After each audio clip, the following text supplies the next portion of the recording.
आणि आता दिवसभरातल्या महत्त्वाच्या 50 बातम्यांचा आपण वेगवान आढावा घेऊया।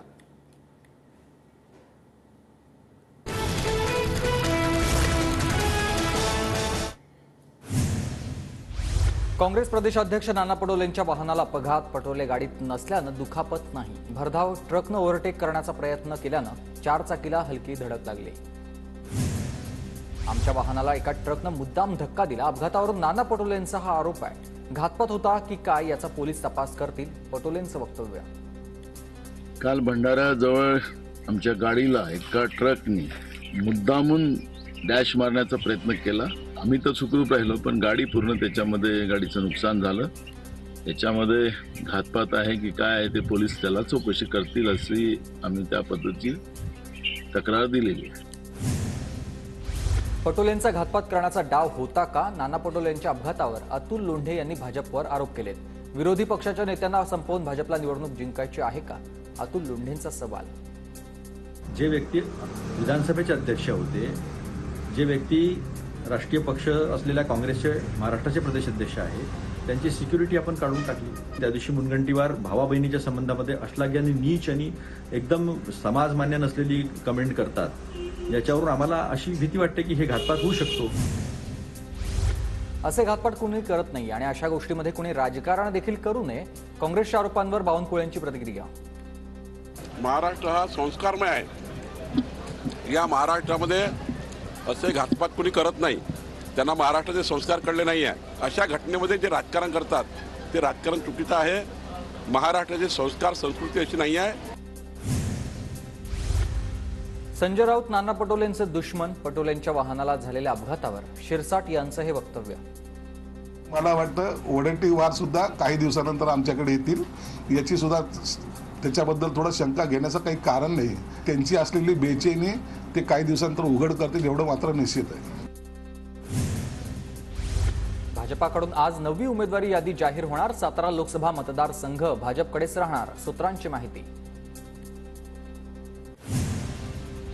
भाजपाकडून सातारा लोकसभेचा उमेदवार आज जाहीर होण्याची शक्यता। साताऱ्यातून उदयनराजेंना तिकीट मिळणार का, याकडे लक्ष। ठाणे विभाग भाजपसाठी महत्त्वाचा। ठाणे विभागामध्ये भाजप एक प्रमुख पक्ष। फडणवीसांचं हे सूचक वक्तव्य। भाजपचा ठाणे लोकसभेवर दावा असल्याच्या चर्चा। आज संपूर्ण ठाणे विभागामध्ये भारतीय जनता पक्ष एक प्रमुख पक्ष म्हणून या ठिकाणी आपल्याला पाहायला मिळतो। एक प्रकारे ठाणे विभाग जो आहे हा भारतीय जनता पक्षाकरता एक अत्यंत महत्त्वाचा विभाग आहे। ठाणे लोकसभेची जागा भाजपच लढणार। शिंदे गटाचा दावा असला तरी जनाधार भाजपलाच। मीरा भाईंदरचे माजी आमदार नरेंद्र मेहता यांचं हे वक्तव्य आहे। 100% ही जागा भारतीय जनता पक्ष लढणार असं आमचा विश्वास आहे। कारण की हा क्षेत्र जनाधार जो आहे तो भारतीय जनता पक्षाचा आहे। ज्या निमित्ताने सर्व वरिष्ठ नेता भाजप लढतील तर फायदेशीर होईल, या कारणाने ही जागा भाजपला सोडतील। शरद पवार गटाकडून 2 उमेदवारांची घोषणा। साताऱ्यामध्ये शशिकांत शिंदे शरद पवार गटाचे उमेदवार, तर रावेरमधून श्रीराम पाटलांना उमेदवारी देण्याचा निर्णय। रावेरमध्ये भाजपच्या रक्षा खडसे विरुद्ध श्रीराम पाटलांमध्ये लढत। शरद पवार गटाकडून रावेर लोकसभेसाठी श्रीराम पाटील यांना उमेदवारी। माढ्यात पवार गटाकडून धैर्यशील मोहितेंची उमेदवारी जवळपास निश्चित। 13 तारखेला धैर्यशील मोहितेंची पवार गटात पक्षप्रवेशाची शक्यता। माढ्यातील पदाधिकारी शरद पवारांच्या भेटीसाठी दाखल। महाविकास आघाडीतील सांगली लोकसभा जागेच्या निर्णयावर आज सांगलीतील काँग्रेस नेत्यांची बैठक। बैठकीनंतर विश्वजित कदम यांची दुपारी 4 वाजता पलूसमध्ये पत्रकार परिषद। सांगलीतील महाविकास आघाडीच्या नेत्यांमध्ये वाद होणार नाही याची काळजी घेऊ। सांगलीतील काँग्रेस नेत्यांच्या नाराजीवर सुळेंची ही प्रतिक्रिया।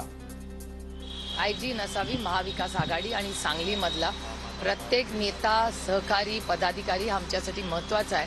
आम्ही अशा काही बातम्या जरी आल्या असतील तर त्याच्यात जातीने लक्ष आम्ही घालून मार्ग काढू। सांगलीत ठाकरे गटाचं काहीच अस्तित्व नव्हतं, प्रकाश आंबेडकरांचं वक्तव्य। विशाल पाटलांच्या बंधूंसोबत प्रकाश आंबेडकरांची भेट। खरा वारसदार कोण? शरद पवार गटाकडून जुना व्हिडिओ प्रसिद्ध।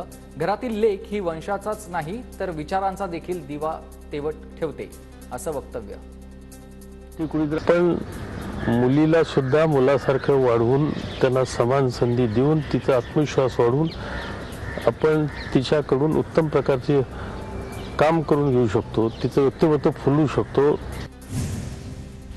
नवनिर्माण सेनेचा नमो निर्माण पक्ष झालाय का? लोक आता राज ठाकरेंना हा प्रश्न विचारतील. राऊतांचं हे वक्तव्य आहे. तुमचा जो पक्ष आहे त्याचा नमोनिर्माण पक्ष का झाला? नमोनिर्माण पक्ष होण्याची अचानक का गरज पडली हे त्यांनी सांगावं. त्यांच्या पक्षाने कोणती भूमिका घ्यावी?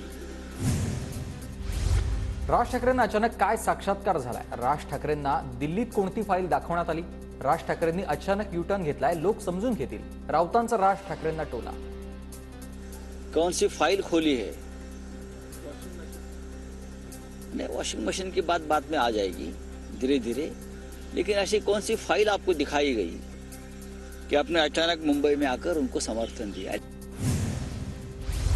ज्यांनी काँग्रेसची जागा ओरबाडली त्यांनी आम्हाला शिकवू नये. बिनशर्त पाठिंबा द्यायला हिंमत लागते. मनसे नेते संदीप देशपांडेंचा राऊत आणि ठाकरेंवर हल्लाबोल. लोकांना ओरबाडण्यामध्ये ज्यांचं आयुष्य गेलंय त्यांनी आम्हाला काय शिकवावं? एकही जागाचं बार्गेनिंग न करता आम्ही पाठिंबा देतो म्हणायला ना खूप गट्स लागतात, खूप हिंमत लागते, खूप त्यागाची भावना लागते. महाराष्ट्राचा विचार करणारा माणूसच हे करू शकतो, देशाचा विचार करणारा माणूस करू शकतो. ईडीच्या चक्रामुळे मोदींना बिनशर्त पाठिंबा दिला का? अंजली दमानी यांचा राज ठाकरेंच्या भूमिकेवरून सवाल. राज ठाकरेंच्या भाषणातून त्यांच्यावरील दबाव दिसला. अंजली दमानी यांचा दावा. यांनी तो बिनशर्त पाठिंबा दिला का? जे काल मांडलं त्याच्यातही कुठे ते फार सिरियस होते असं वाटलं आणि त्याच्यावरनं त्यांच्यावर दबाव आहे हेच बाहेर दिसत होतं.